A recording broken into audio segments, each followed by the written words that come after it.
Good evening बच्चों। तो बेटा कल हम लोगों ने ओवरलैपिंग की बात की थी, अगर आपको याद हो तो। ओवरलैपिंग की बात मैं आप लोगों को समझा रहा था, अगर आपको याद हो तो मैंने ओवरलैपिंग समझाई थी।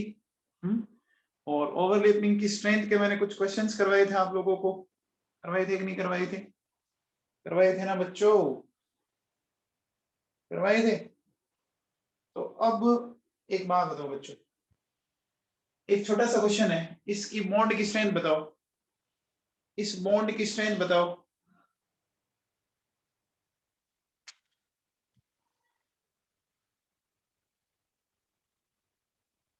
बताओ कौन सा बॉन्ड सबसे स्ट्रॉन्ग होगा, बताइए बच्चों।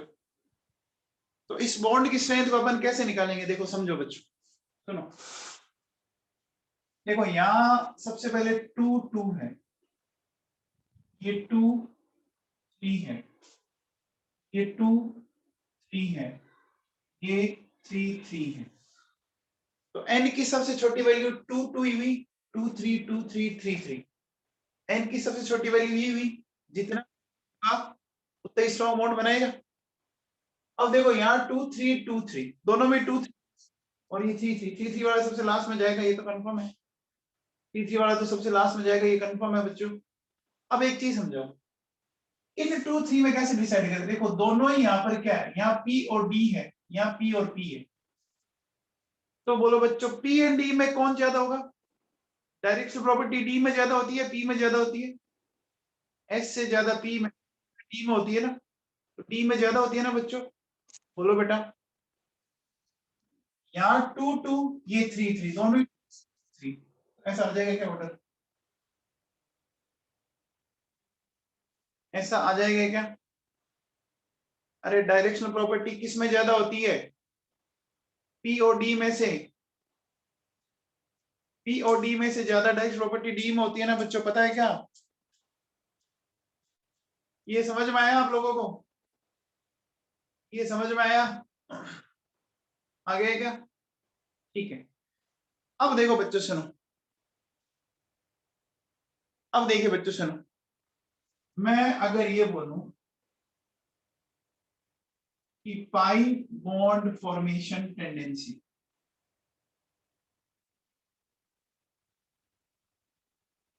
है ना, तो जो पाई बॉन्ड की फॉर्मेशन की टेंडेंसी है ना बच्चों, वो साइज के साथ बढ़ने के साथ साथ डिक्रीज होती जाती है।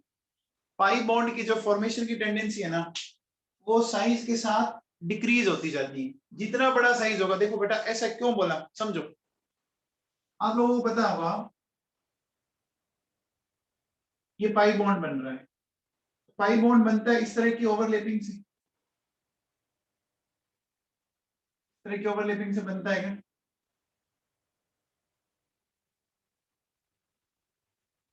बोलो बच्चों। अब देखो बताओ, ये दोनों न्यूक्लियस के बीच में तगड़ा वाला रिपल्शन होगा, तगड़ा वाला रिपल्शन होगा कि नहीं होगा? बोलो, होगा ना? क्या है, यहां मैं बोल रहा हूं स्ट्रॉन्ग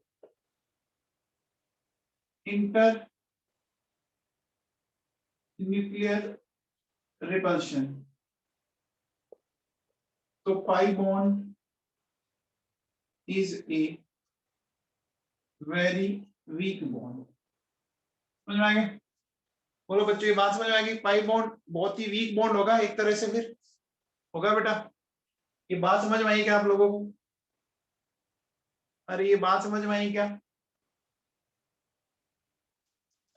अब देखो बच्चों सुनो, अगर मैं ऐसा बोलूं आप लोगों से, अगर मैं ऐसा बोलूं, देखो बच्चों मेरे पास एक तो ये है, ये एटम है कोई, और एक ये एटम है,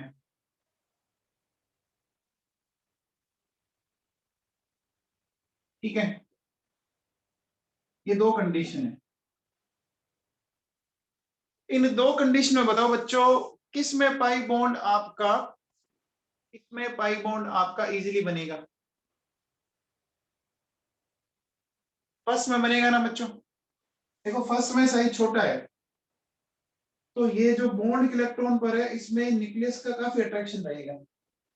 सेकंड में साइज बड़ा है ना बच्चों, सेकंड में साइज बड़ा है तो इन इलेक्ट्रॉन की न्यूक्लियस से काफी ज्यादा डिस्टेंस होगी बच्चों, न्यूक्लियस की काफी ज्यादा डिस्टेंस होगी तो इतना अट्रैक्शन रहेगा नहीं। पाई बॉन्ड में पहले से बहुत ज्यादा क्या हो रहा है, रिपल्शन हो रहा है। पाई बॉन्ड में पहले से बहुत ज्यादा रिपल्शन हो रहा है कि नहीं हो रहा, हो रहा है ना बच्चों, बोलो हो रहा है ना। ये बात समझ में आ गई, अरे ये बात समझ में आ गई क्या। तो बच्चों ये समझ में आया, पाई बॉन्ड फॉर्मेशन टेंडेंसी क्या होगी, साइज के इनवर्सली प्रोपोर्शनल होती है, साइज के इनवर्सली प्रोपोर्शनल होती है। ये बात सबको क्लियर है, ये बात सबको क्लियर है, पक्का, कंफर्म। अब मुझे बताओ बच्चों, अपन पीरियड में जब लेफ्ट टू राइट जाते हैं, पीरियड में लेफ्ट टू राइट, पीरियड में जब लेफ्ट टू राइट जाते हैं, अरे बेटा मैंने ये एस नहीं है, ये एटम दिखाया है, ये एस ऑर्बिटल नहीं है, ये एटम से दिखाया मैंने। ग्रीस जाखड़ी एस ऑर्बिटल से नहीं है, एटम से, ध्यान रख लेना। तो एटम के ओवरलैपिंग को बता रहा हूं मैं। हाँ भैया लिखो। एक बात बताओ बच्चों, जैसे अपन पीरियड में लेफ्ट टू राइट जाते हैं तो साइज डिक्रीज होता है क्या, जब अपन पीरियड में लेफ्ट टू राइट जाते हैं तो साइज डिक्रीज होता है क्या, बोलो बच्चों। तो मुझे बताओ बच्चों, जब पीरियड में आप लेफ्ट टू राइट जाते हो, ठीक है ना, तो साइज आपका डिक्रीज होता है, तो मैं कह सकता हूं पाई बॉन्ड फॉर्मेशन टेंडेंसी क्या हो जाएगी, फिर बढ़ जाएगी ना, pi bond formation tendency rise हो जाएगी ना। देखो अगर आप एक पीरियड में लेफ्ट टू राइट जा रहे हैं तो देखो बच्चों सुनो, साइज डिक्रीज, तो मैं क्या बोलूंगा, पाई बॉन्ड फॉर्मेशन टेंडेंसी क्या हो जाएगी, इंक्रीज हो जाएगी। बच्चों समझ में आया, बच्चों समझ में आया क्या, ठीक है। तो एक काम करो, एक छोटा सा क्वेश्चन लिखो, एक छोटा सा क्वेश्चन लिखो,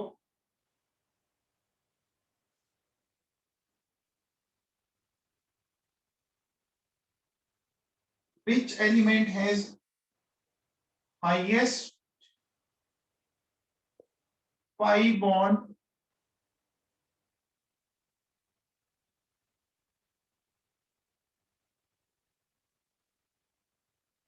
formation tendency, highest pi bond formation tendency, ठीक है।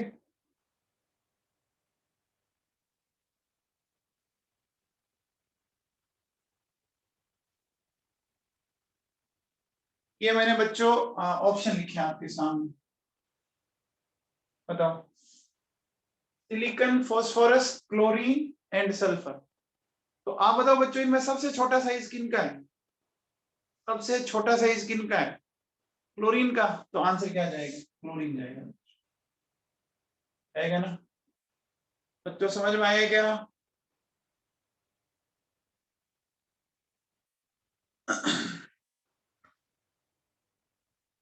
बच्चों समझ में आ गया,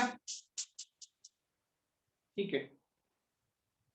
अब एक और लिखो आप, देखो बच्चों, जिसका साइज छोटा होगा, जिसका साइज छोटा होगा वो तो पाई बॉन्ड बनाएगा, तो जिसका साइज बड़ा होगा वो फिर पाई बॉन्ड नहीं बना पाएगा ना, वो फिर पाई बॉन्ड नहीं बना पाएगा ना, नहीं बना पाएगा। सिर्फ फिर वो कौन सा बॉन्ड बनाएगा, फिर सिर्फ वो कौन सा बॉन्ड बनाएगा, सिग्मा बनाएगा। अब मुझे एक बात बताओ बच्चों, एक बात बताओ, जैसे कोई एक छोटा एलिमेंट, सपोज कार्बन है, कार्बन छोटा है तो वो तो मान लो ट्रिपल बॉन्ड बना लेगा, लेकिन कोई बड़े साइज का एलिमेंट है वो तो फिर क्या करेगा, वो तो ट्रिपल बॉन्ड नहीं बनाएगा, तो फिर वो सिंगल बॉन्ड ही बनाएगा, फिर वो सारे सिंगल बॉन्ड बनाएगा चारों के चारों। अब जब चारों के चारों सिंगल बॉन्ड बनाएगा तो उसको बहुत सारे एटम के साथ ज्वाइन करना पड़ेगा ना, बोलो बच्चों, उसको बहुत सारे एटम्स के साथ ज्वाइन करना पड़ेगा ना। एक छोटा साइज का है वो तो आपस में ट्रिपल बॉन्ड बना लिया तो दो से काम चल गया, लेकिन जब आपका साइज बड़ा है तो वो पाई बॉन्ड तो नहीं बना पा रहा, फिर वो सिग्मा बॉन्ड बना रहा है ना। तो सिग्मा बॉन्ड बना रहा है तो उसको बहुत सारे एटम्स के साथ कंटिन्यूसली जुड़ना पड़ेगा। तो जब बहुत सारे एटम्स के साथ कंटिन्यूसली जुड़ना पड़ेगा तो एक जाइंट स्ट्रक्चर बन जाएगी क्या? आपको बोलो बच्चों।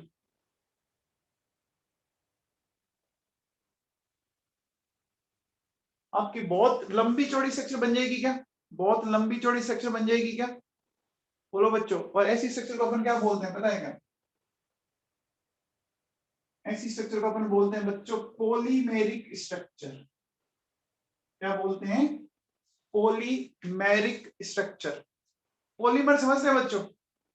पॉलीमर समझते हैं? पॉली मतलब मेनी, मर मतलब पार्ट, पॉलीमर्स मेनी पार्ट्स। इसमें बहुत सारे पार्ट्स आपके जुड़ते जाएंगे जुड़ते जाएंगे। समझ पा रहे हो क्या मेरी बात? बोलो बच्चों।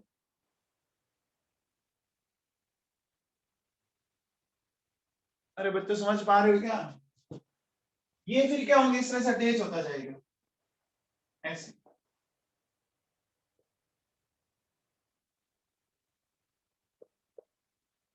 इस तरह से।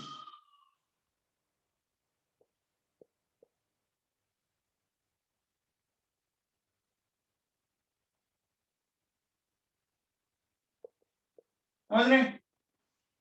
समझ रहे क्या बच्चों? बोलो। तो अगर किसी का साइज बड़ा है, अगर किसी का साइज बड़ा है तो वो पाई बॉन्ड नहीं बनाएगा। वो पाई बॉन्ड नहीं बनाएगा तो सिग्मा बॉन्ड बनाएगा। सिग्मा बॉन्ड बनाने का मतलब उसकी जाइंट 3D स्ट्रक्चर या पॉलीमेरिक स्ट्रक्चर बनाने की टेंडेंसी ज्यादा होगी। समझ में आ गया क्या? अरे समझ में आ गया क्या नवाबों? तो लिखो।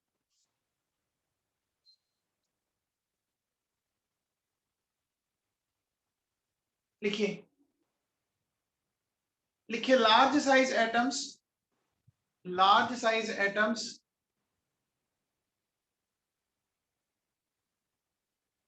have no tendency, have no tendency of pi bond formation, have no tendency of pi bond formation.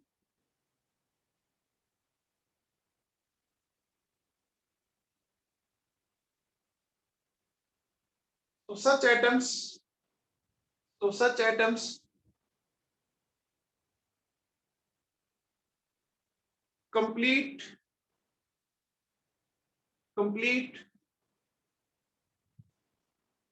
their valencies, complete their valencies, complete their valencies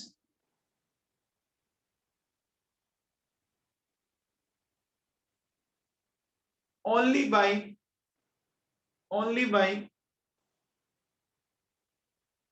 sigma bonds, only by sigma bonds. मैंने क्या बोला? large size atoms, large size atoms do not have pi bond formation tendency. So these elements try to complete their valency by making sigma bond only, है ना? आगे लिखो in this way, in this way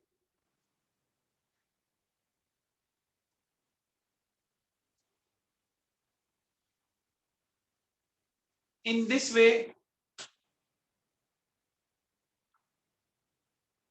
in this way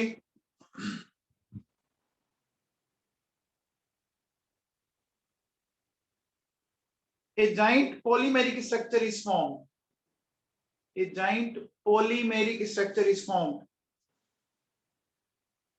giant polymeric structure is formed. समझ में आ गया? समझ में आ गया बच्चों? समझ में आ गया क्या? बोलो। ठीक है।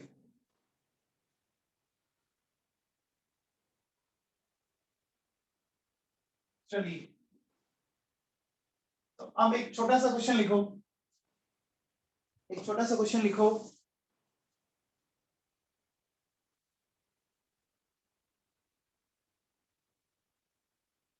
Which has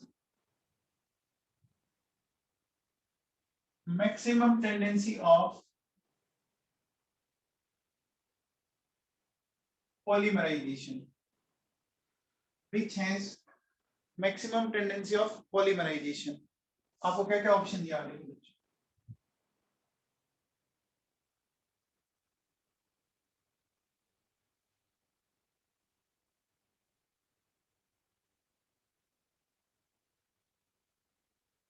बताओ, पॉलीमर बनाना है तो आपको साइज बड़ा देखना है या छोटा देखना? Very good. पॉलीमर बनाना है तो साइज बड़ा देखना है या छोटा देखना? साइज बड़ा देखना है ना, तो बड़ा देखो बच्चों, कौन है? सिलिकॉन ही है ना? हाँ, समझ में आ गया बच्चों? समझ में आ गया क्या? बोलो।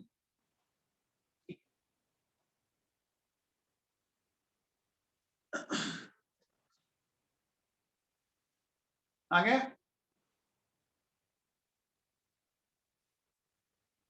आ गया बच्चों? ठीक है,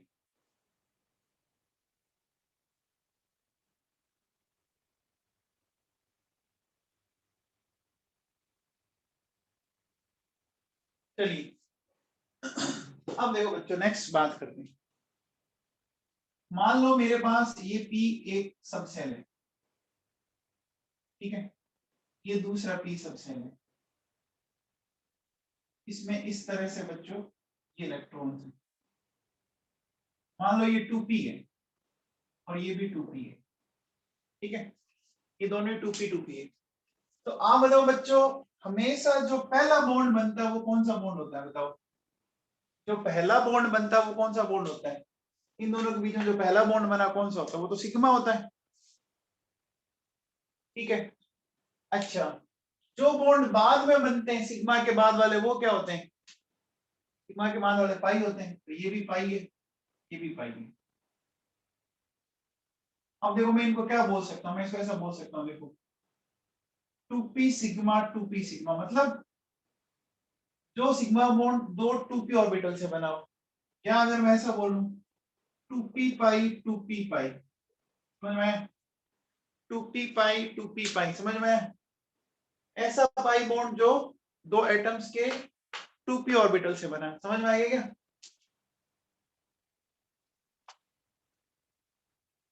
अच्छा, अगर यहाँ पे 3p होता तो, यहाँ अगर 3p होता तो क्या नाम देते? 3p, बस जिससे बना उसका नाम देना, और क्या है? जिससे बना उसका नाम दे देंगे ना। हम्म, जिससे बनाना उसका नाम दे देंगे ना, बोलो बच्चों, ठीक है। चलिए, तो अब एक बात बताइए मुझे, चलो बेटा लिखो।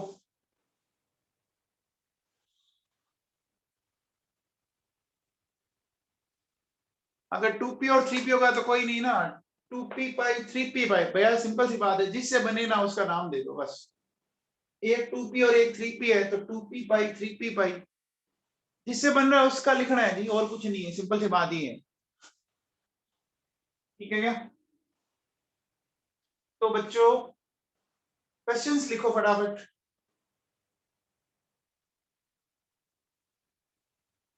ठीक है भैया, लिखो नाइट्रोजन इज फाउंड, क्वेश्चन लिखो, nitrogen is found, nitrogen is found in the form of N2. Nitrogen is found in the form of N2. N2. Nitrogen is found in the form of N2. While phosphorus is found, while phosphorus in the form of, in the form of P4, in the form of P4, in the form of P4.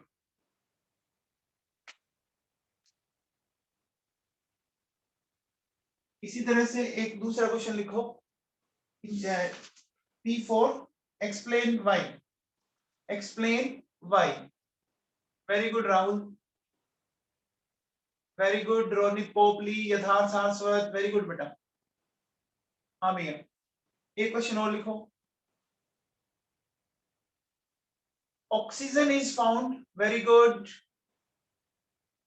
Oxygen is found, very good Kartikeya, very good बेटा। अब मैं लिखाने दो यार, मैं भी नाम नहीं बोलूंगा, कोई नाराज मत हो जाना। लिखो, oxygen is found in the form of O2। Oxygen is found in the form of O2।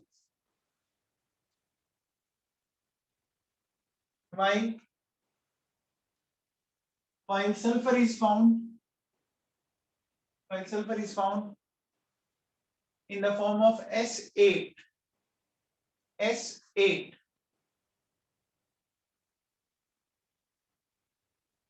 Why? Why? तो दोनों देखो बच्चों, ये दोनों क्वेश्चन है ना, इनका एक ही रीजन है, तो मैंने इसलिए साथ साथ लिखा दिया बच्चों। देखो सुनो, अगर मैं बात नाइट्रोजन की करूं,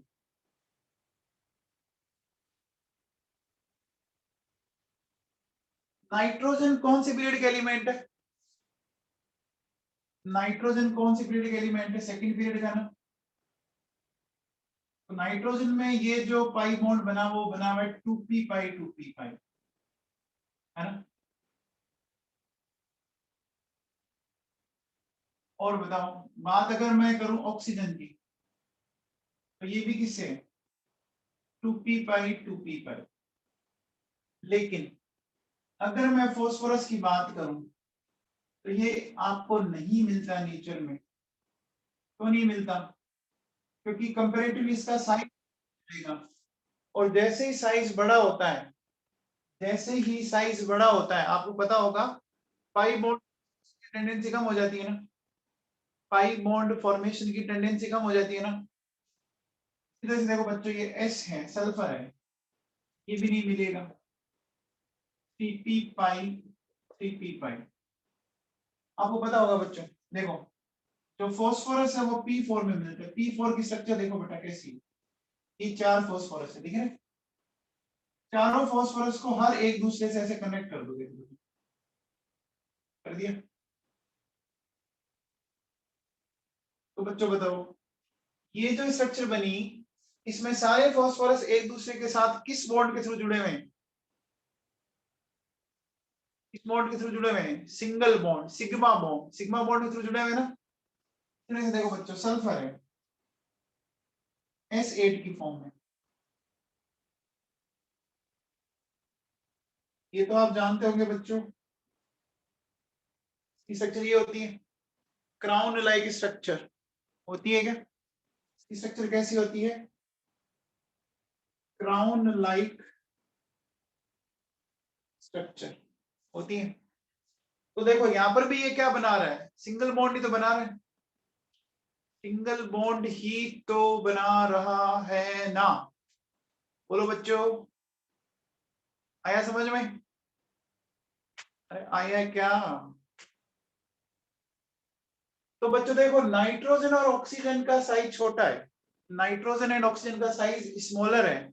तो being smaller size, they have more tendency of pi bond formation, है ना। इनका साइज स्मॉलर होने के कारण इनमें पाई बॉन्ड फॉर्मेशन की टेंडेंसी ज्यादा है। कंपेरेटिवली इनका साइज बड़ा हो गया, जैसे ही साइज बड़ा हुआ तो इनमें पाई बॉन्ड बनाने की टेंडेंसी कम हो गई, फेवरेबल कंडीशन नहीं है। तो फिर वो अपनी वैलेंसी को पूरा कैसे करेंगे सेटिस्फाई? सिग्मा बॉन्ड के थ्रू। समझ में आ गया क्या बच्चों?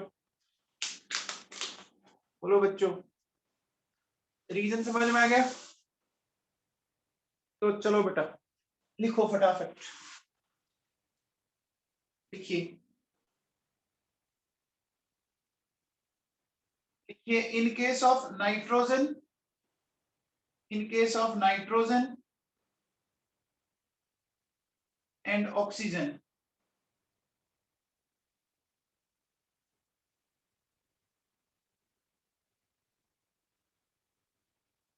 in case of nitrogen and oxygen,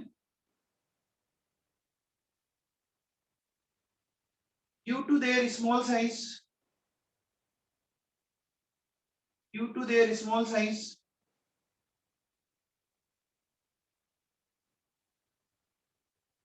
due to their small size,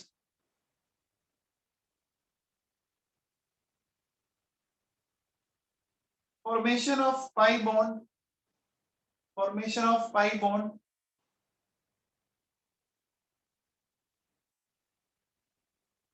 is more favorable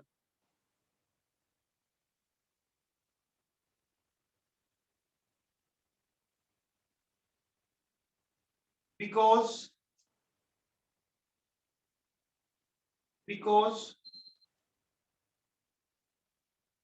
2p 2p pi because 2p pi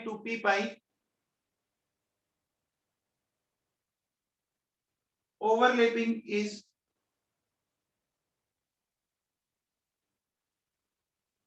more effective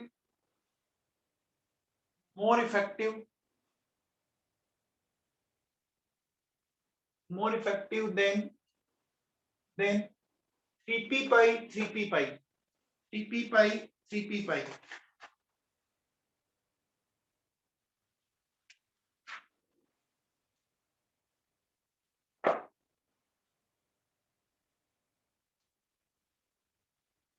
आगे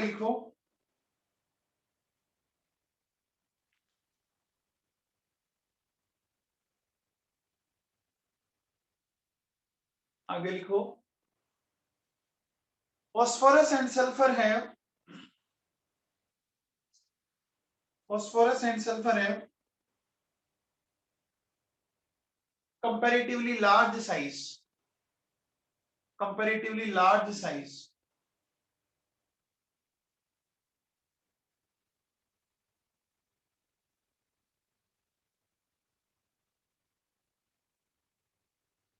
comparatively large size so formation of pi bond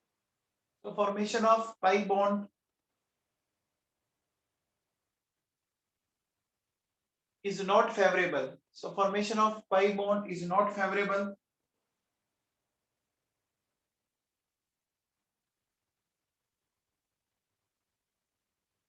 and that's why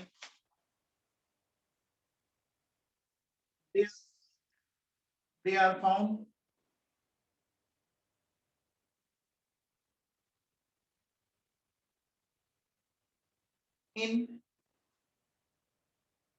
in sigma bonded structure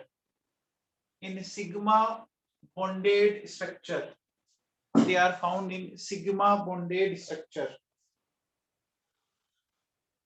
are found in sigma bonded structure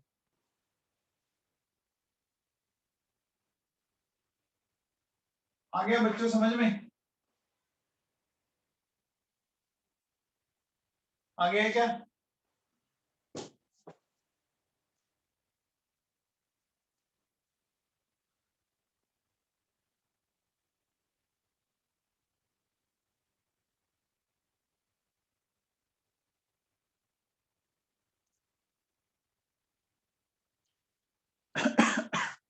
हाँ जी भैया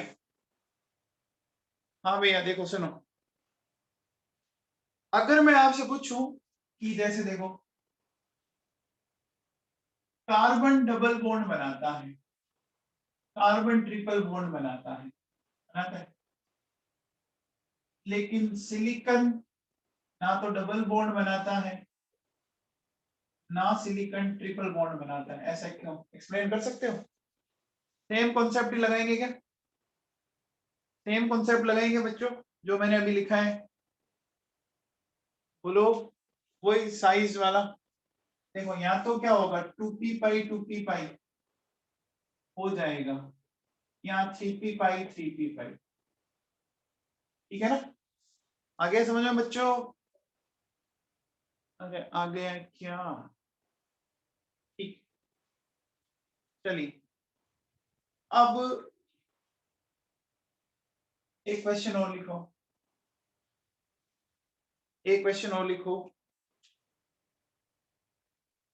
लिखो CO2 is found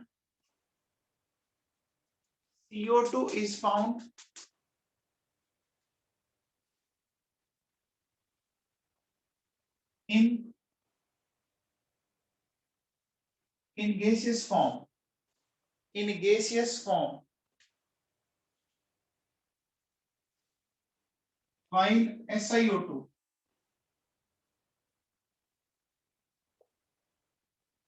is found in solid form. In solid form. Why? In solid form. Why? ये बच्चों आप लोगों को बताना है। तो अब देखो बच्चों, इसको कैसे एक्सप्लेन करेंगे। देखिए बच्चों सुनिए, ये CO2 है। CO2 में ये जो पाई बॉन्ड है वो तो है 2p पाई 2p पाई। ये कार्बन ऑक्सीजन दोनों ही सेकंड पीरियड गए ना, ये कार्बन ऑक्सीजन दोनों ही सेकंड पीरियड गए। ठीक है, फिर देखो बच्चों, बात अगर मैं SiO2 की करूं,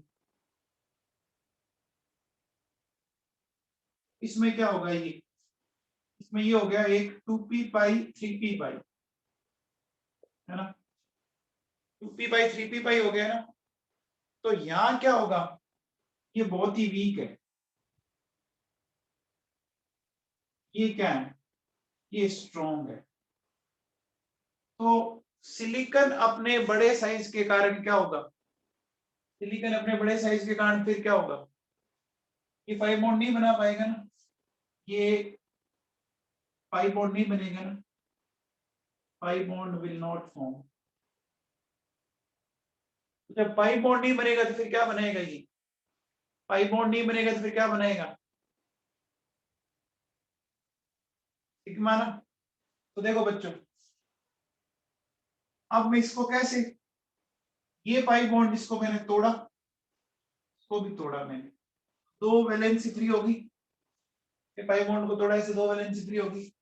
इस तरह से देखो बच्चों, जैसे अब यहाँ इधर एक सिलिकॉन आया, वो ऐसे आप लोगों का इस तरह से अटैच होता जाएगा, होता जाएगा ना।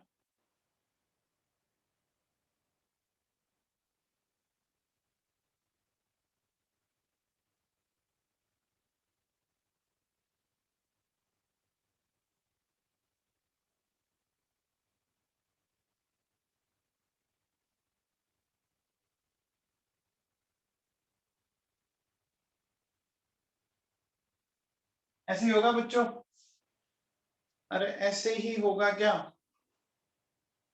ये सिलिका जानते हो बच्चों, सिलिका क्या होती है, सिलिका को जानते हो क्या, देखा है सिलिका को, SiO2 को देखा है क्या।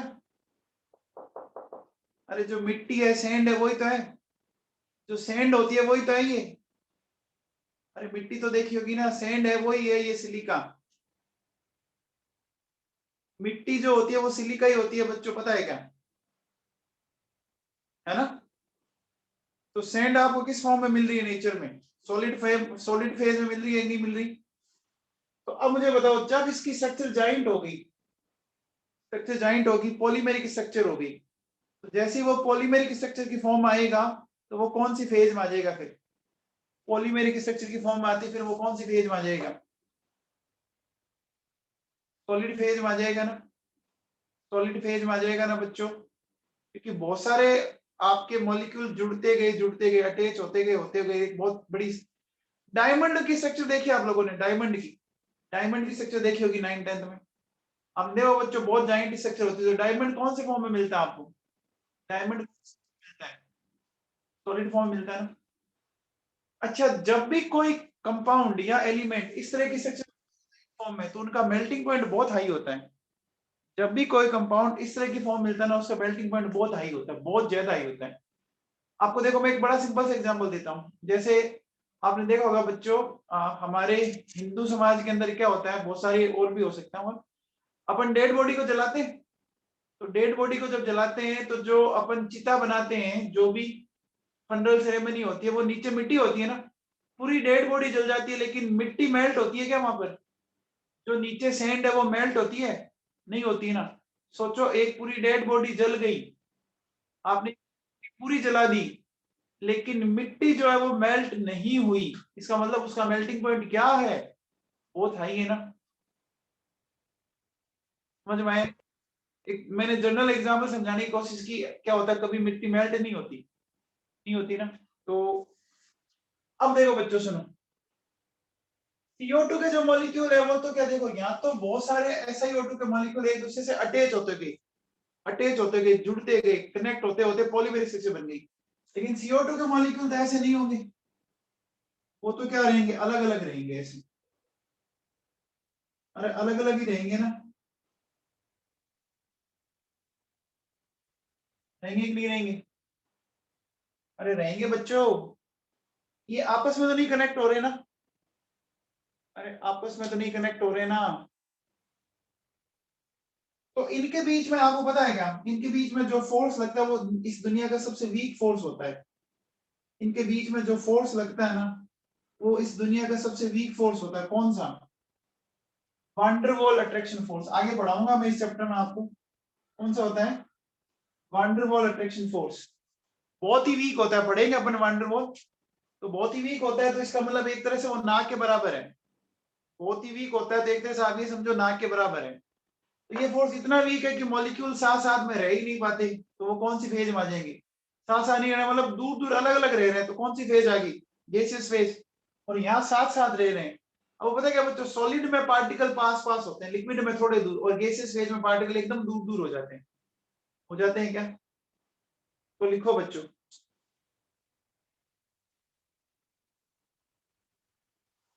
लिखिए, लिखिए बच्चों, लिखिए। Due to small size of carbon and oxygen, due to small size of carbon and oxygen,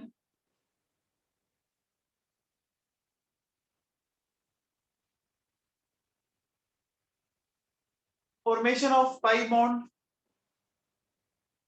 formation of pi bond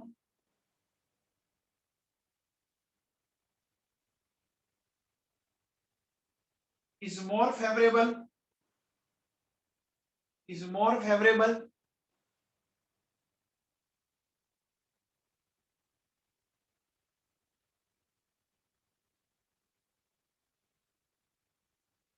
and among the molecules of CO2, and among the molecules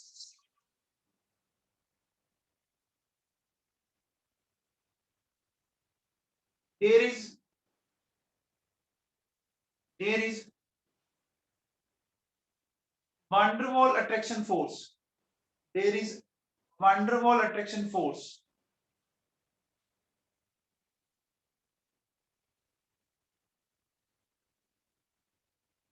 which is which is weakest force of nature, which is weakest force of nature, which is weakest force of nature, and that's why, and that's why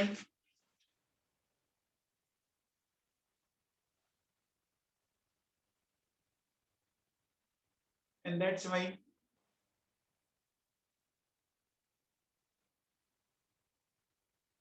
it is found in, it is found in gaseous phase, it is found in gaseous phase, it is found in gaseous phase।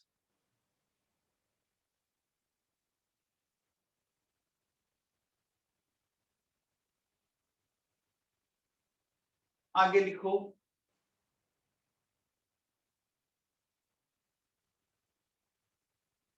in case of SiO2, in case of SiO2,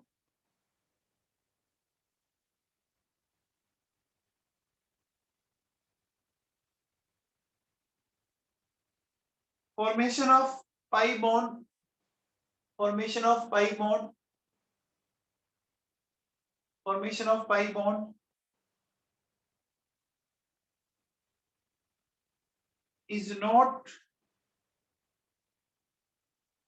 favorable, is not favorable due to,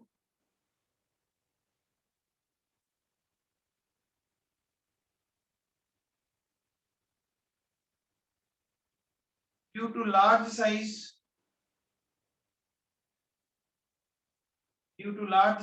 of silicon, due to large size of Si,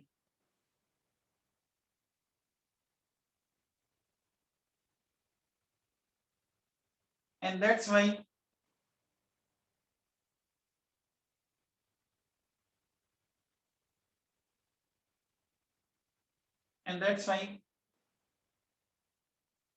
it is found in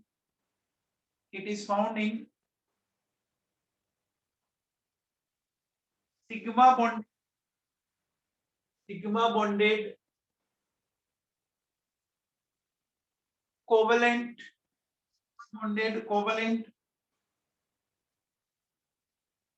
polymeric structure, sigma bonded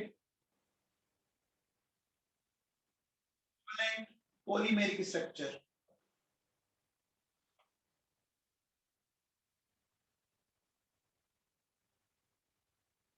ठीक है, हो गया बच्चों? तो बेटा ये मैंने आप लोगों को एक थ्योरी पढ़ाई है, कौन सी थ्योरी पढ़ाई है बच्चों बताओ? आपको मैंने ये जो भी पढ़ाया है ये किस थ्योरी के अंडर पढ़ाया है? इतना सारा कुछ वैलेंसी बॉन्ड थ्योरी पढ़ाया है ना? मैंने जो भी पढ़ाया है वो सारा कुछ वैलेंसी बॉन्ड थ्योरी के अकॉर्डिंग पढ़ाया। अब देखो बच्चों सुनो, वैलेंसी बॉन्ड थ्योरी का क्या ड्रॉबैक है? वैलेंसी बॉन्ड थ्योरी है ना बच्चों, आपका जो कोई मॉलिक्यूल है, अगर उसकी आपसे कोई पूछे कि उसकी शेप क्या है, उसकी ज्योमेट्री क्या है, शेप और ज्योमेट्री जो है वो मॉलिक्यूल की वीबीटी से एक्सप्लेन नहीं कर सकते, ठीक है ना? शेप ऑफ मॉलिक्यूल और geometry of molecule can not be explained bye VBT.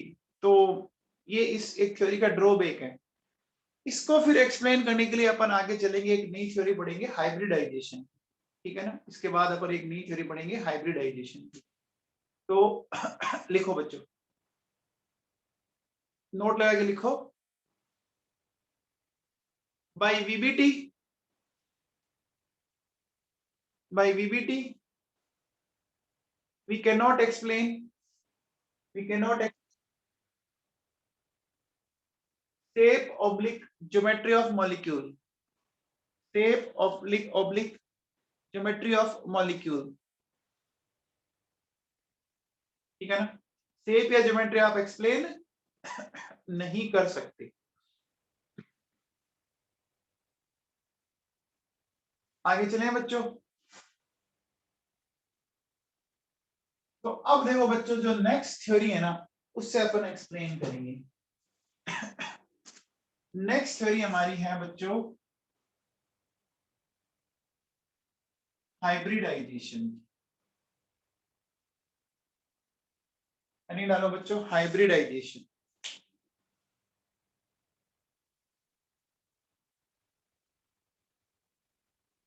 ठीक है, ये हाइब्रिडाइजेशन क्या होता है सुना है क्या कभी? ये हाइब्रिडाइजेशन क्या होता है सुना है क्या? देखो बच्चों सुनो, बताओ कौन बताएगा? किसको अनम्यूट करूं बोलो, जो बताना चाहता है वो हैंड रेज करे, मैं उसको अनम्यूट करता हूं।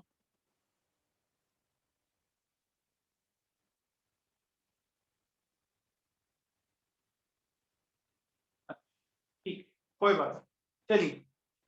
नहीं पता तो मैं अब आपको अच्छे से समझाता हूँ। देखो बच्चों मान लो, देखो हाइब्रिडेशन को पहले एक मैं सिंपल वे में समझाने की कोशिश करता हूँ। हाइब्रिडेशन का मतलब सुनो, देखो सपोज घर में लड्डू बनाए गए, ठीक है, और लड्डू का साइज इस तरह से है बच्चों,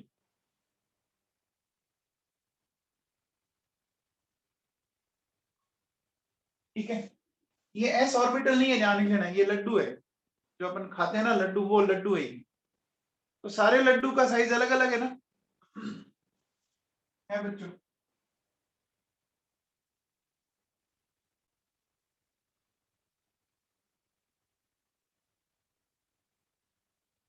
है,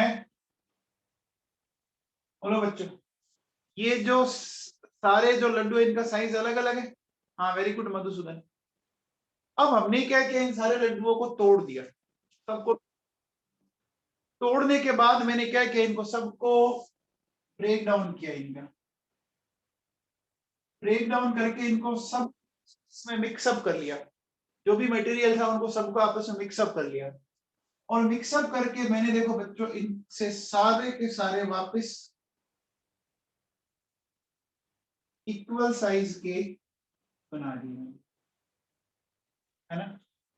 देखो बच्चों ये जो मैंने वापस 4 ही लड्डू यूज लिए थे और वापस मैंने 4 ही लड्डू वापस बना लिए, लेकिन पहले सबका साइज अलग अलग था।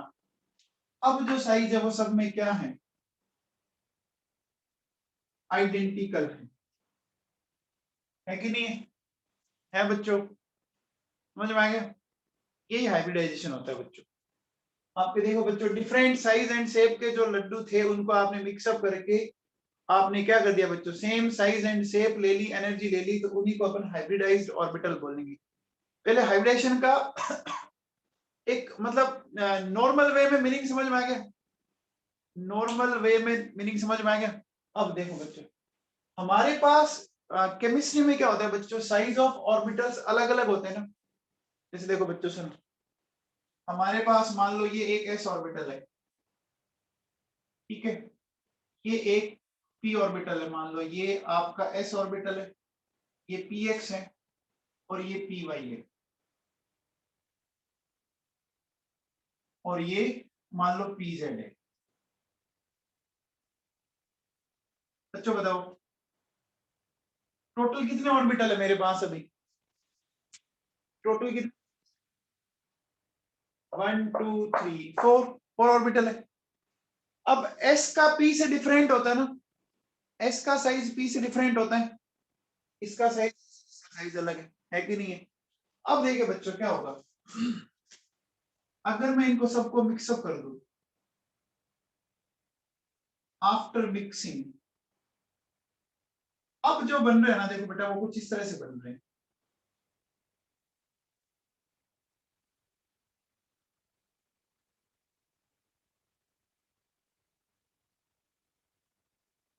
यस, ये ध्यान में सारे आइडेंटिकल है, कुछ छोटा बड़ा हो गया होगा, इसमें आप ज्यादा टेंशन मत लेना।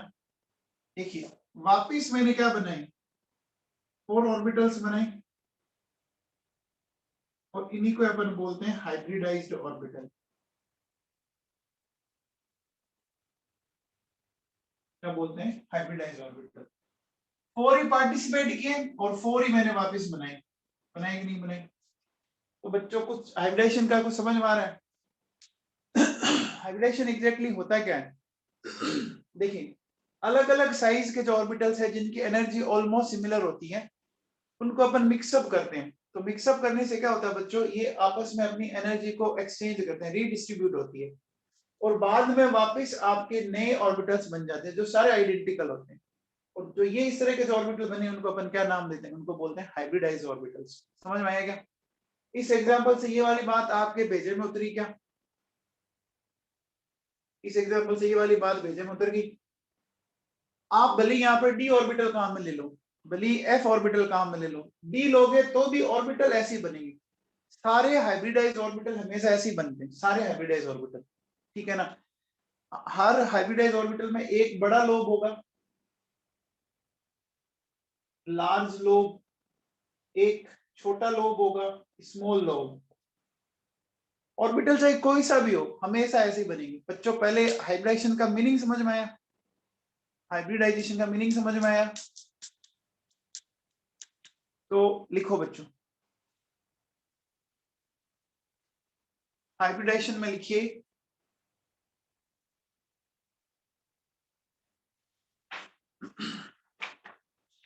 नोट कर लिया क्या सबका, लिखिए इसमें लिखो बच्चों, लिखिए it is mixing of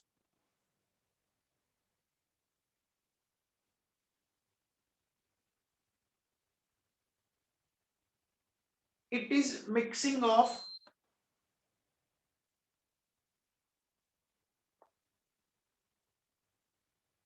two or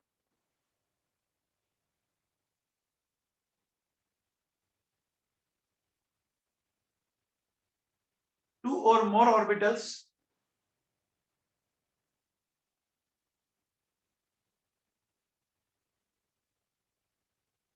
of a particular atom of a particular atom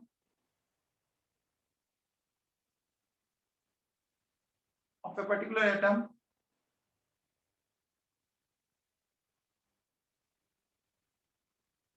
having having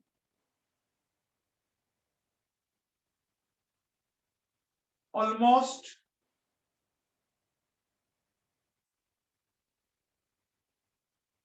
similar energy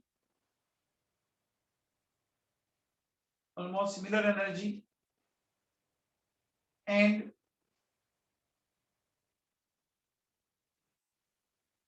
different shape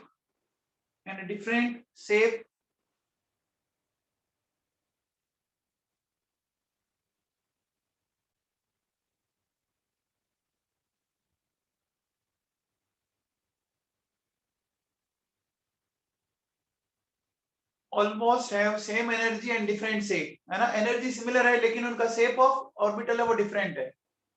same energy and different shape of orbital different है बच्चों।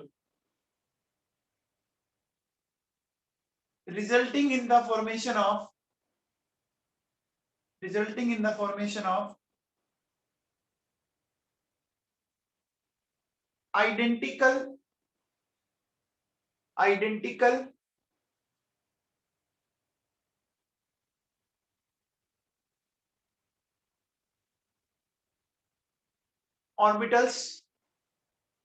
identical orbitals which have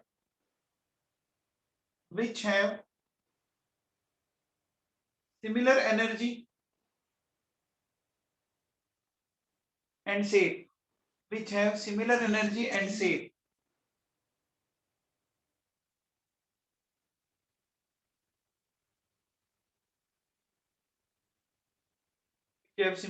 and shape, आगे लिखो। Shape जो होगा सबका identical होगा, आगे लिखो। this mixing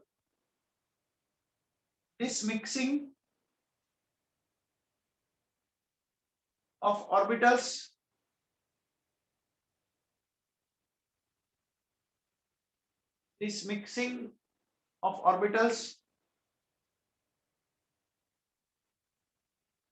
is known as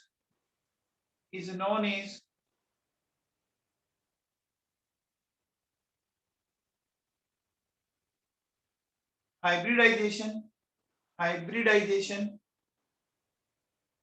This mixing is known as hybridization and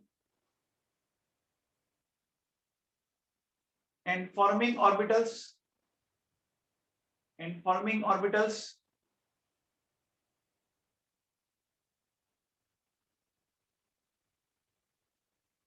are known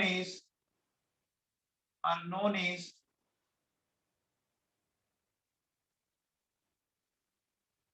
hybridized orbitals।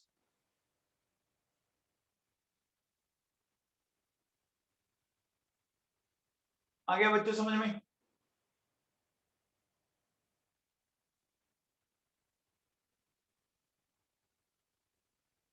The forming orbitals are known as hybridized orbitals।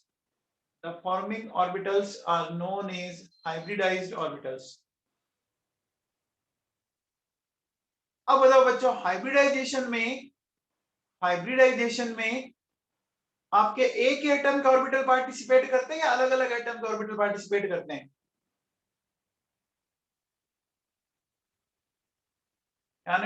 एक ही atom के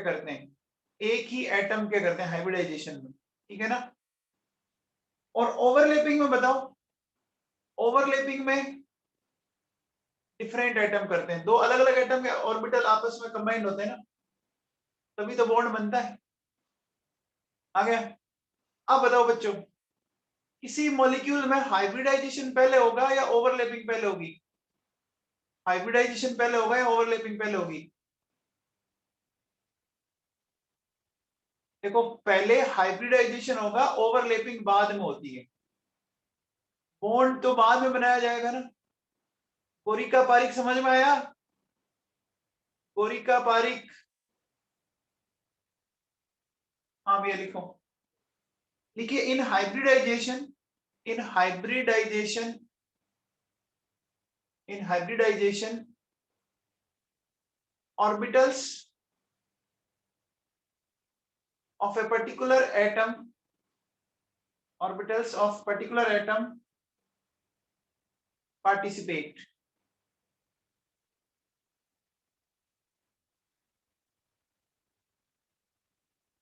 while in overlapping,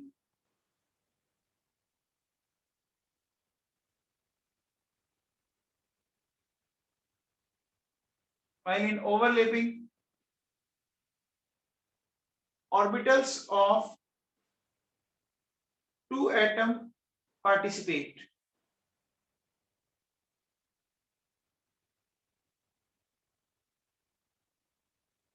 ये बच्चे समझ में आएगा?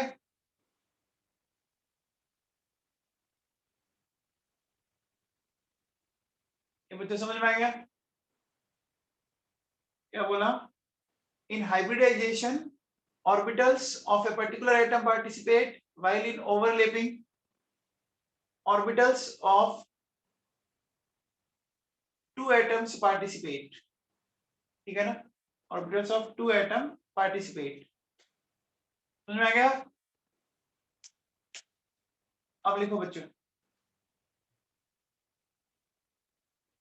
देखिए hybridization occurs first, hybridization occurs first, followed by, hybridization occurs first, followed by, followed by overlapping.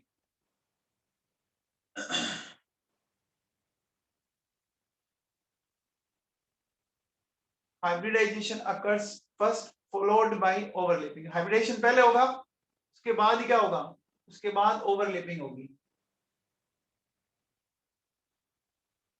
आप बताओ बच्चों, हाइब्रिडाइज ऑर्बिटल आपके सिमेट्रिकल है या अनसिमेट्रिकल है? चलो बताओ, हाइब्रिडाइज ऑर्बिटल सिमेट्रिकल है या अनसिमेट्रिकल है?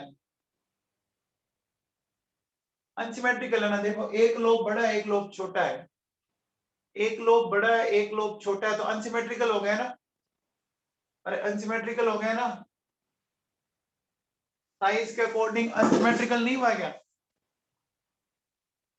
हाँ भैया लिखिए। अरे मैं इसकी बात कर रहा हूँ, लोब के अकॉर्डिंग, लोब के अकॉर्डिंग, एक लोब बड़ा है, एक लोब छोटा है ना। लिखिए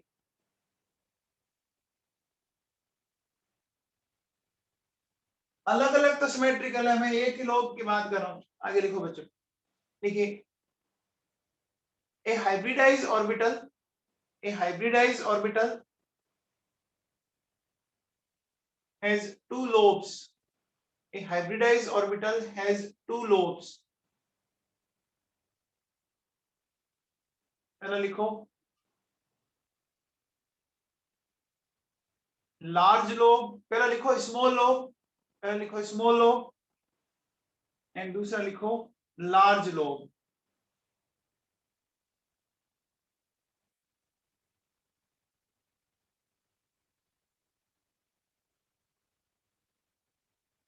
ठीक है, आगे लिखिए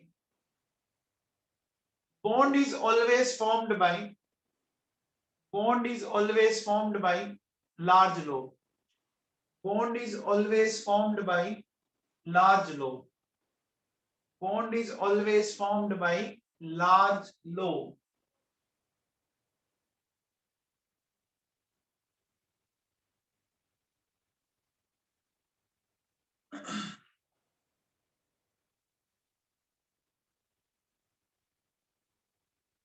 आगे लिखो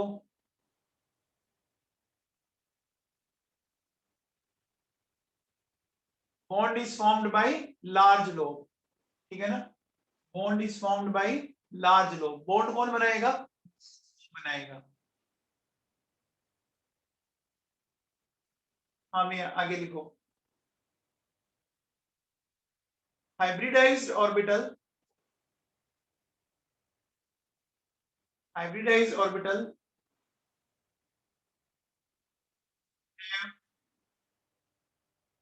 more directional property.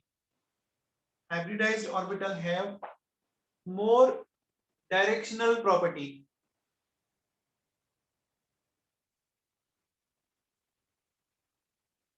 and that's why and that's why and that's why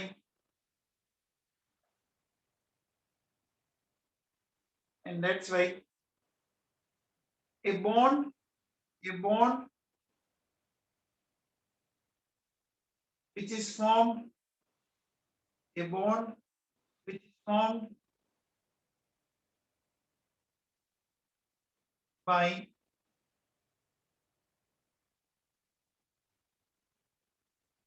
hybridized orbital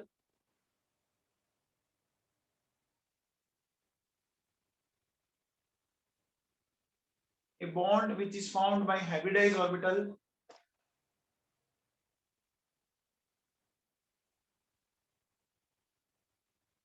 is more stronger is more stronger more stronger is more stronger than unhybridized orbital than unhybridized orbital.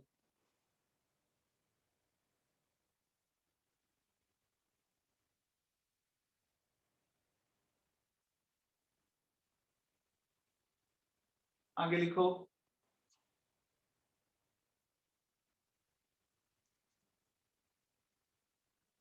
आगे लिखो। अच्छा बताओ बच्चों, hybridisation में mixing किसकी होती है? Hybridisation में मिक्सिंग किन की होती है? ऑर्बिटल की होती है या इलेक्ट्रॉन की होती है? ऑर्बिटल की होती है। ऑर्बिटल तो कैसा भी आपका कंबाइंड हो सकता है, चाहे वो हाफ फिल्ड हो, चाहे वो कंप्लीट फील्ड हो, और चाहे वो एम्प्टी हो, है ना? चाहे वो हाफ फील्ड हो, चाहे वो कंप्लीट फील्ड हो, चाहे वो एम्प्टी हो। देखो बच्चों, hybridisation hybridisation hybridisation is mixing of orbitals. Hybridization is mixing of orbitals.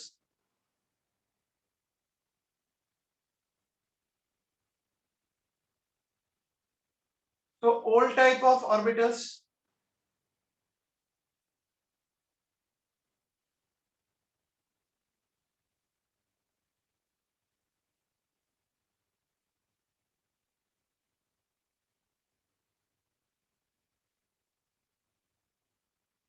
so all type of orbitals can participate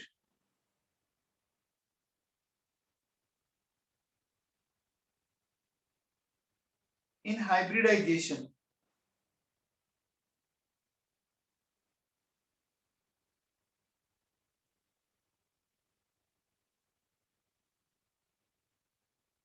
Like half filled, like half filled,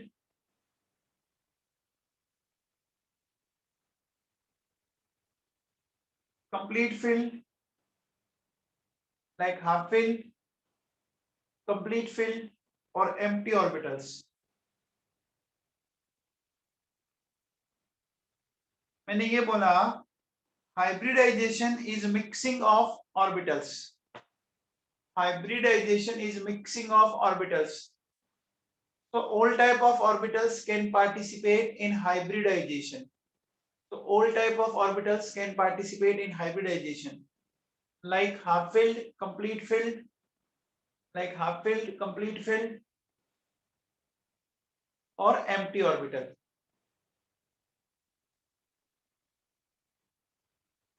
ठीक है,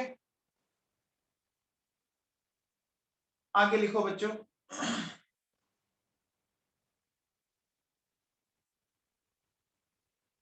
Total number of hybridized orbitals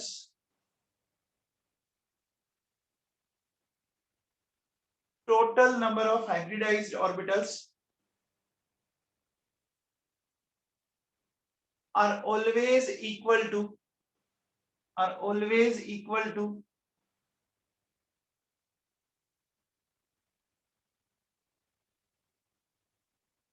are always equal to total number of orbitals total number of orbitals total number of orbitals which involve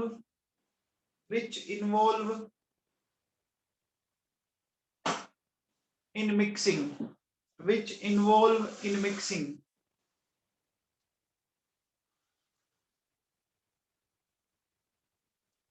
which involve in mixing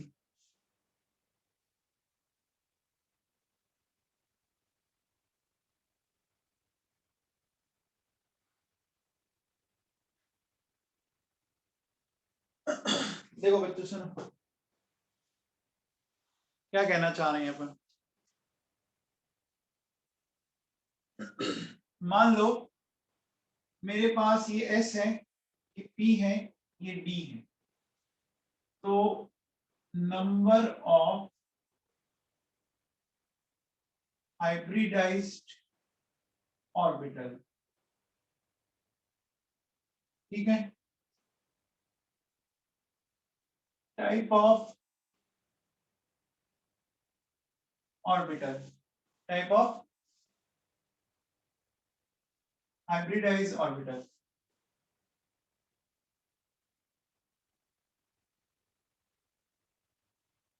हाँ भैया देखो, मान लो S का 1 है, P का 1 है, D का 0 है, ठीक है ना।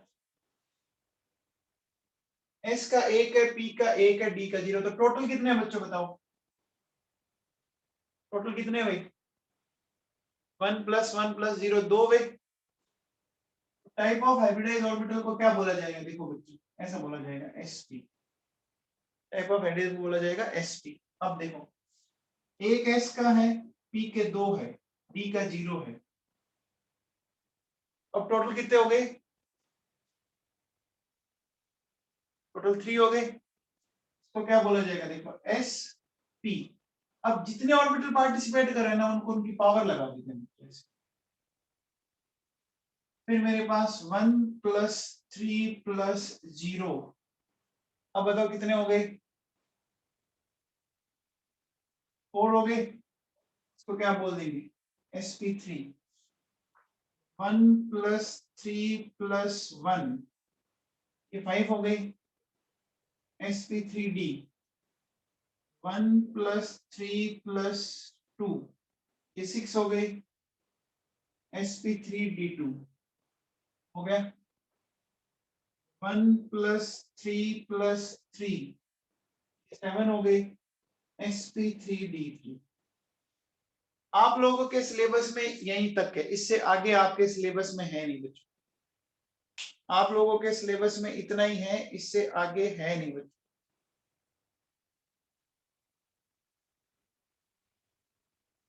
ठीक है ना। तो पहले बोलो इतना समझ में आया आप लोगों को? इतना समझ में आया?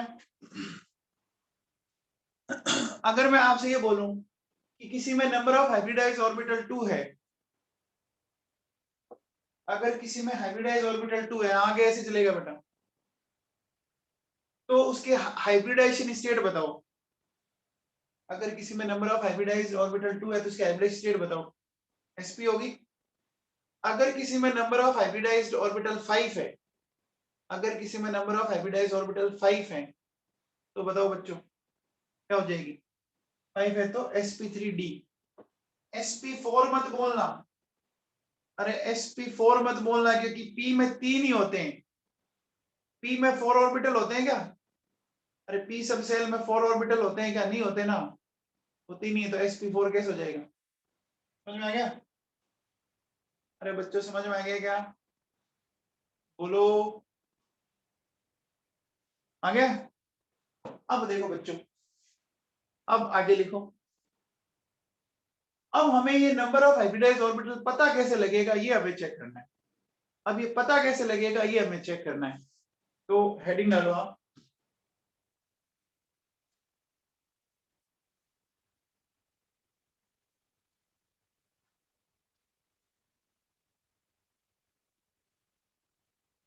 देखिए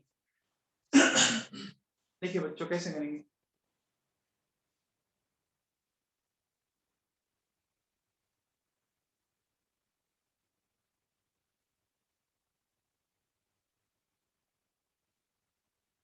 नंबर ऑफ हाइब्रिडाइज्ड ऑर्बिटल कैसे निकालेंगे, ध्यान दीजिए।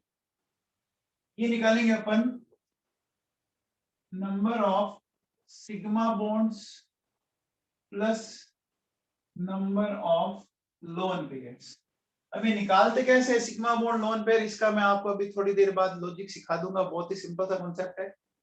अभी एक बार सिर्फ आप ये फॉर्मूला लिख लीजिए, अभी सिर्फ एक बार आप फॉर्मूला लिख लीजिए, ये कैसे निकालना है ये मैं सिखा दूंगा आपको, ये मेरी गारंटी है। मास्टर बना दूंगा इसमें एकदम आपको मैं।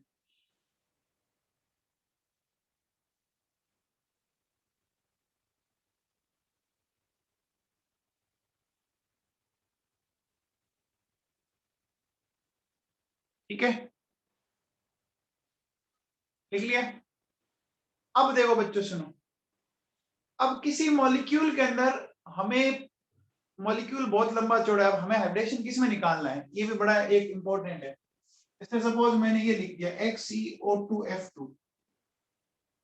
अब इतने सारे एटम में से आप किस में हाइब्रिडेशन बताओगे बच्चों, बताओ इतने सारे एटम में से किस में बताओगे, ये एक बड़ा मुद्दा हो गया। तो हमेशा देखो बच्चों उस एटम में बताएंगे जो सेंट्रल एटम हो, उस एटम में बताया जाएगा जो सेंट्रल एटम हो, है ना। हाँ वेरी गुड कार्तिकेय बेनीवाल, राहुल लिखो देखिए भैया, generally generally hybridisation state, generally hybridization state is determined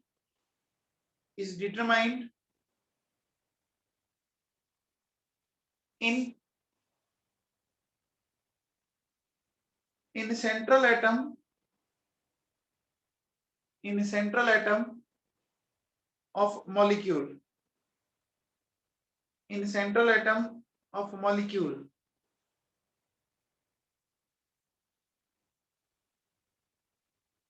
in central atom of molecule। आगे लिखो, आगे लिखो बच्चों, identification of central atom, identification of central number, central atom, identification of central atom में लिखो बच्चों, लिखिए। कुछ पॉइंट्स लिखा था उनसे आप पता लग जाएगा, लिखो बच्चों, least number in molecule, least number in molecule, least number in molecule.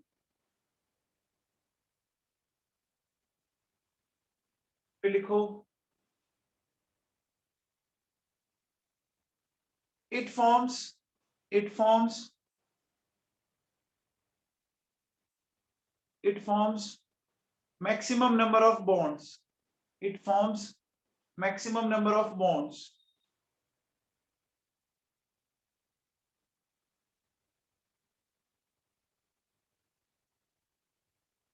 it forms maximum number of, it forms maximum number of bonds। अगर लिखो if there are, if there are two atoms, if there are two atoms,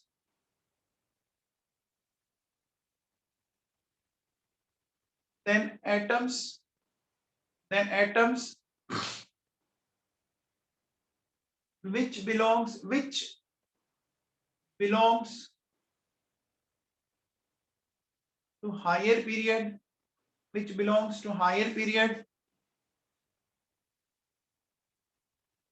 if a molecule has two atoms, if a molecule has two atoms, then atom which belongs to higher period, higher period, will be central atom, will be central atom.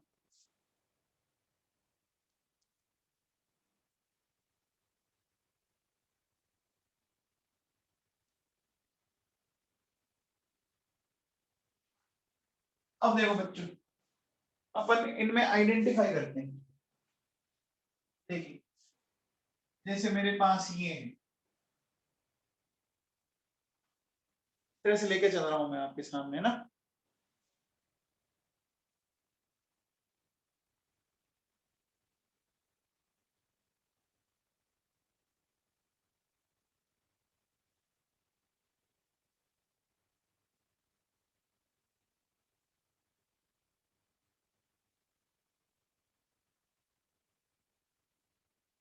ये मैंने कुछ लिखे हैं बच्चों, इनमें central atom हमें identify करना है।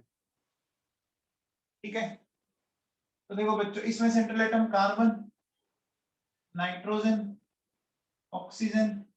अब बताओ बच्चों, इसमें कौन होगा? Oxygen, sulphur and fluorine. बोलो बच्चों, सल्फर होगा, इसमें जिनोन होगा, इसमें तो आयोडीन ही होगा ना, तो आयोडीन ही होगा। NO2 माइनस, नाइट्रोजन ऑक्सीजन, इसमें नाइट्रोजन होगा। बताओ बच्चों, CCl4 में कौन होगा? कार्बन होगा। ClO माइनस में कौन होगा? ClO माइनस में कौन होगा? Cl होगा।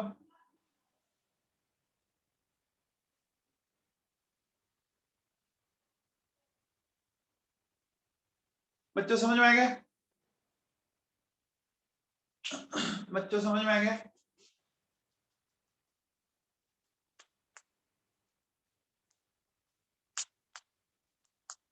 अब आप हेडिंग डालो,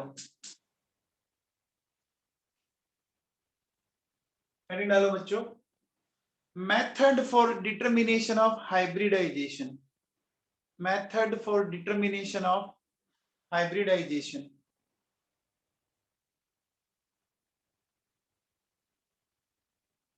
method for determination of hybridisation. Hybridisation को निकालने का एक मेथड बता रहा हूं, उस मेथड को लिखते हैं बच्चों। सबसे पहले लिखो बच्चों, स्टेप फर्स्ट, स्टेप फर्स्ट लिखो बच्चों।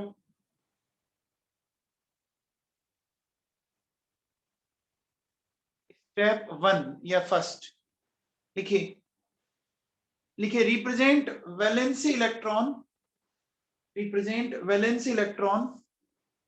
पहले लिख लो फिर एक्सप्लेन कर दूंगा। Represent valency electron of central atom, of central atom by dots, represent valency electron of central atom by dots, dot लगा के, है ना, डॉट लगा के ऐसे रिप्रेजेंट कर देंगे अपन।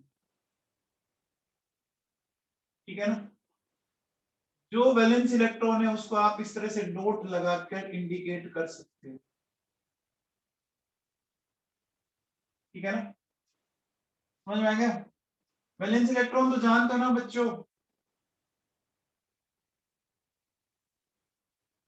अरे वैलेंस इलेक्ट्रॉन तो जानते हो ना, कार्बन के वैलेंसी शेल में 4 होते हैं, नाइट्रोजन में 5 होते हैं, ऑक्सीजन में आपके 6 होते हैं, सल्फर में 6, जिनोन में 8, आयोडीन में 7। ये तो सबको पता है ना वैलेंस इलेक्ट्रॉन तो। अरे वैलेंस इलेक्ट्रॉन तो जानते हो ना बच्चों। चलो आगे लिखो, स्टेप सेकंड लिखो, स्टेप सेकंड लिखो, लिखिए if there is negative charge, if there is negative charge,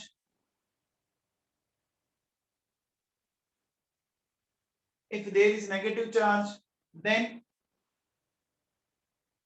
extra, then extra electrons are added, then extra electrons are added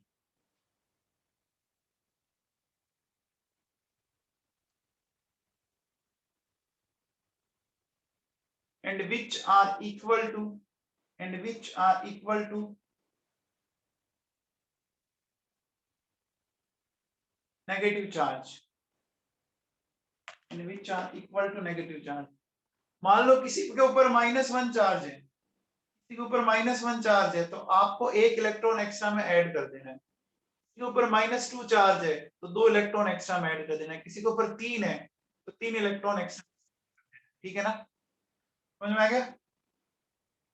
एक है तो नेगेटिव -1 है तो 1 इलेक्ट्रॉन ऐड कर देंगे, -2 है तो 2 ऐड कर देंगे, -3 है तो 3 ऐड कर देंगे, ठीक है। आगे लिखो, आगे लिखो,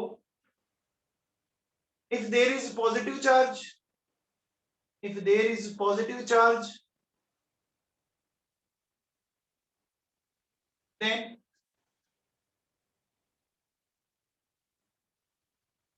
electrons are removed, then electrons are removed, then electrons are removed,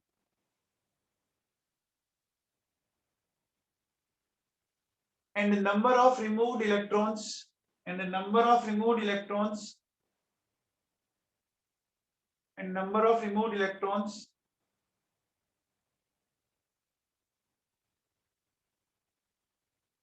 are equal to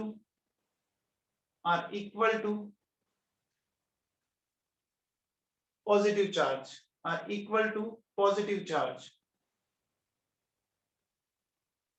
ठीक है। अगर +1 है तो 1 इलेक्ट्रॉन हटा देंगे, +2 है तो 2 हटा देंगे, +3 है तो 3 हटा देंगे। ये तो पता है ना बच्चों, प्लस माइनस कैसे आता है, ये तो पता है ना, ये तो पता है ना बच्चों, प्लस चार्ज इलेक्ट्रॉन को हटाने से आता है, माइनस चार्ज इलेक्ट्रॉन को ऐड करने से आता है। एंड लास्ट लिखो बच्चों, लास्ट पॉइंट, नेक्स्ट स्टेप लिखो बच्चों, स्टेप थर्ड, ये लास्ट पॉइंट है आज का।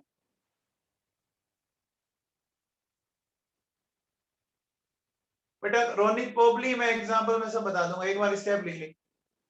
हाँ भैया लिखो, लिखिए। हाँ भैया अब समझ में आया, देखो यहाँ पे क्या करना पड़ेगा। अब देखो बच्चों सुनो, यहाँ पे क्या करना पड़ेगा, I3 माइनस है ना, तो नेगेटिव चार्ज है। अब माइनस के कारण मुझे एक एक्स्ट्रा इलेक्ट्रॉन ऐड करना पड़ेगा ना। यहाँ नाइट्रोजन में देखो 5 है बच्चों, -1 के कारण मुझे एक एक्स्ट्रा में ऐड करना पड़ेगा, समझ में आ गया। रोनिक ये कह रहे हो क्या आप, रोनिक? हाँ भैया, हाँ जी, आगे लिखो, लास्ट पॉइंट लिखो, लिखो lateral atoms are attached, lateral atoms are attached with the central atom, with the central atom, with the central atom according to according to according to their covalency, according to their covalency, according to their covalency, according to their covalency। देखो बच्चों, जैसे मेरे पास ये है,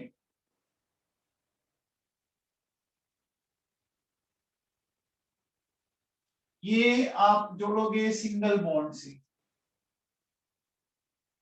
central atom के साथ, oxygen या sulphur है तो बाय डबल बॉन्ड, और अगर नाइट्रोजन है तो इसको जोड़ोगे आप ट्रिपल बॉन्ड। ठीक है, अब ये कैसे यूज लेंगे, इस फंडे को यूज कैसे लेना है वो मैं आप लोगों को कल सिखाऊंगा, ठीक है ना, समझ में आएगा। हमने क्या लिखा कि lateral atoms are attached with the central atom, lateral atoms are attached with central atom according to their covalency, जो उनकी कोवेलेंसी है ना उनके अकॉर्डिंग आप उनको ऐड कर दो। अगर उनकी कोवेलेंसी 1 है तो सिंगल बॉन्ड से ऐड कर देंगे तो एक इलेक्ट्रॉन खा जाएगा, अगर कोवेलेंसी 2 है तो डबल बॉन्ड से ऐड कर दो तो वो 2 इलेक्ट्रॉन खा जाएगा, और अगर कोवेलेंसी 3 है तो 3 बॉन्ड से जोड़ दो यानी वो 3 इलेक्ट्रॉन खा जाएगा सेंट्रल एटम। ठीक है, ठीक है बच्चों, नोट कर लिया। वेदांत सोलंकी ऑफलाइन क्लासेस कब से शुरू होगी? आज न्यूज़पेपर में क्या पढ़ा था तूने? 1 सितंबर से बोला था ना, जब गवर्नमेंट कहेगी तभी कर पाएंगे ना।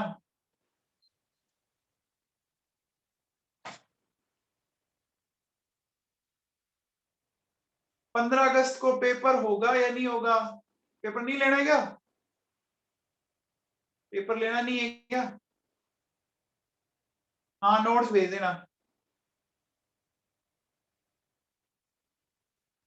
देखो बेटा, पेपर लेने दो, क्योंकि उसके बाद आपको फिर वही है, टाइम मिलेगा नहीं, तो पेपर ले लेते हैं। जिसको देना है वो दे, जिसको 15 अगस्त मनानी है वो 15 अगस्त मना लेना, ठीक है।